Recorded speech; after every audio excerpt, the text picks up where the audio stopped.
to start then, yeah. Thank you for coming. I'll have to borrow this. Yeah. Why? Have we any apologies for absence? Councillor Barry. Yeah, Jane's on holiday, yeah. Any declarations of interest? No. The minutes of the last meeting? Are you happy with those? Yes. Yeah, thank you. Yeah. Thank you. And item 4 is the 5-year housing land supply statement, page 731. David, do you want to present that and we'll take it from there, please? Yeah, thank you, Chair. So this is the, as the name suggests, update on the current position in terms of 5-year housing land supply. It's a statement that we'll publish on the website following Cabinet's decision.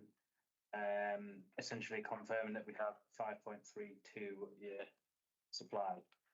Getting ever closer to the 5 years, which is the critical nature of that is that if we can demonstrate a 5-year housing land supply, we give full weight to our local plan policies. Where we can't demonstrate a 5-year housing land supply, we can't give full weight to those policies that affect housing. So essentially, it means that those schemes that are borderline, we have less opportunity to resist really in terms of planning acceptability. So it's good to be on the right side of the 5 years. When we reported this figure last year, I think we were at about 5.5. And we said it will be a downward trajectory. And I think, all members are aware of the work that we're doing in terms of the new local plan. This is one of the key reasons why we're doing that at the pace that we are, and to the timeframes that we've set ourselves, because we know that,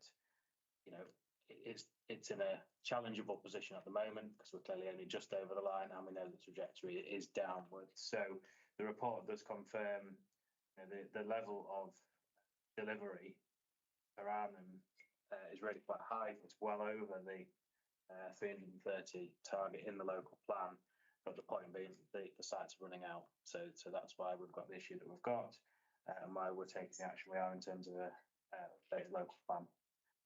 So that's it for now. Chair, happy to answer any questions, and I would just add to the recommendation that we will publish this document on the website.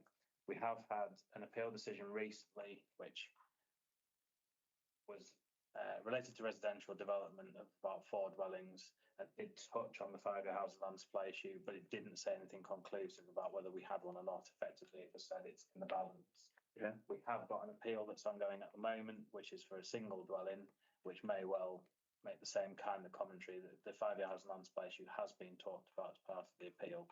So once we've had that decision, we'll review the position. If there's anything that needs to come back to Cabinet in that regard, we will do. But at the moment, we're happy with our workings, and the proposal is to publish this statement. Thank you, David. Just a couple of comments really from me, and in 2.1, it just shows you that we have been over delivering, haven't we, for a number of years with Bywaters and Avenue and all that sort of stuff. 34% of it, but they all do add up. And I was looking through this, David, all the houses that we've given permission to, and so I think there's some good work there, isn't it? I did a bit of it, probably a bit out, but 1,670 houses that are in the pipeline basically still. That I just wondered how they linked into this. I weren't quite sure, because we've given permission to quite a lot that'll not be delivered. Will be delivered in the future, if you like. Yeah, I mean, this is where essentially, if you're quite close to your 5-year marker, this is why it's often debated, that appeal, because what it comes down to is how is the council saying what will happen in 5 years, and what is the developer trying to argue will actually happen just after 5 years. This is the argument they end up in. So effectively what we're doing is we're speaking to the developers that are on site. We're obviously having regard to which ones have got permission, because for those that have got permission, certainly a full permission, not just outline, development within 5 years is realistic. But on the larger sites, it's a certain amount per, 30 units per year is kind of your average. Yeah. So there are some sites in there that are coming on later in the 5-year period, one's falling, like Hollingfieldgate Lane and Sherland, for example, and that's one that has been talked about in appeals as well.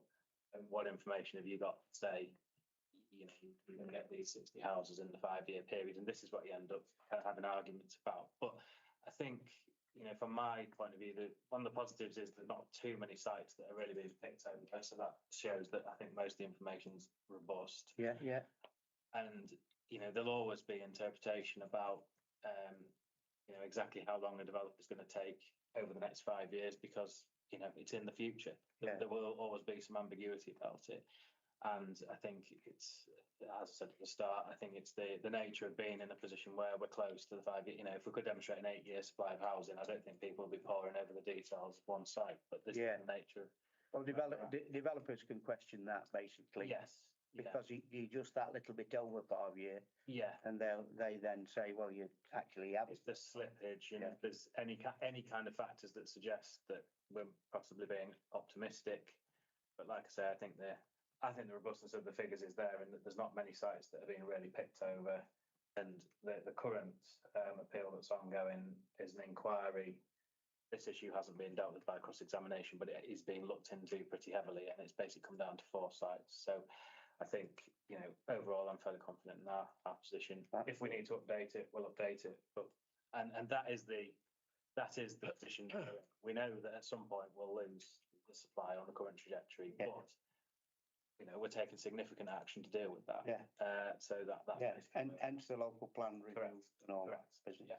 Right, can I move in Steve's absence then, the recommendations to note the annual assessment of the 5-year land supply of deliverable sites for housing, and I think this will be published on the website, yeah? Yeah. I'll move that, I'll second that, Chair. yeah, are we happy with that? Yep. Yeah. Thank you, all good? And are there any urgent items? Oh, yeah, that's it. Oh. No? In that case, I've got to move this. I'm gonna have to put it to music or something. I'll do it in the medium of dance. Do it in mime, Nigel. Mime it, Nigel. Yeah. The public, that the public may excluded from the meeting during discussion of the following items of business to avoid the disclosure to them of exempt information as defined in Part 1 of the Schedule 12A to the Local Government Act 1972, as amended by the Local Government Access to Information Variation Order 2006. The category of exempt information is stated